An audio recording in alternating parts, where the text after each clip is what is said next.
Hello everyone, welcome to Gayathri's cookbook. இந்த வீடியோவில் எவ்வளோ ஈஸியாக வீட்லேயே மேங்கோ ஐஸ்கிரீம் பண்ண முடியுன்றதை பற்றி பார்க்க போகிறோம். இதுக்கு ஒரு ஸ்வீட்டான மாம்பழமாக பார்த்து எடுத்துக்கோங்க. அதை தோலை சீவிட்டு அதை உள்ளே இருக்கிற பல்ப்பை ஒரு டீஸ்பூன் சுகர் போட்டு மிக்சியில் அடித்து எடுத்து வச்சுக்கோங்க. அப்ராக்சிமேட்டாக ஒரு 3.5 கப்பு அந்த பல்ப் இருக்கணும்.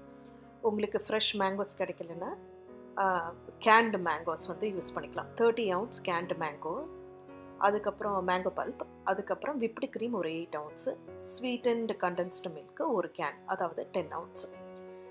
முதல்ல ஒரு கண்ணாடி பாத்திரத்தை கிளாஸ் பவுலில் ஃப்ரீசரில் ஒரு 30 minutes வச்சுட்டு அதுக்கப்புறம் அதை வெளியில் எடுத்து இந்த 3 இன்க்ரீடியன்ட்ஸையும் ஒவ்வொன்றா ஆட் பண்ணிக்கோங்க.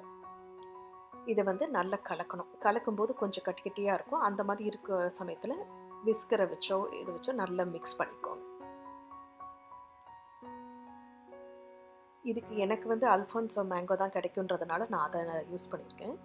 உங்களுக்கு பங்கனப்பள்ளியோ இல்லை இமாம் பசந்தோ அந்த மாதிரி உங்கள் ஏரியாவில் என்ன மேங்கோ கிடைக்குதோ அதை எடுத்துக்கோங்க. கொஞ்சம் புளிப்பாக இல்லாமல் கொஞ்சம் ஸ்வீட்டாக இருந்தால் நல்லாயிருக்கும்.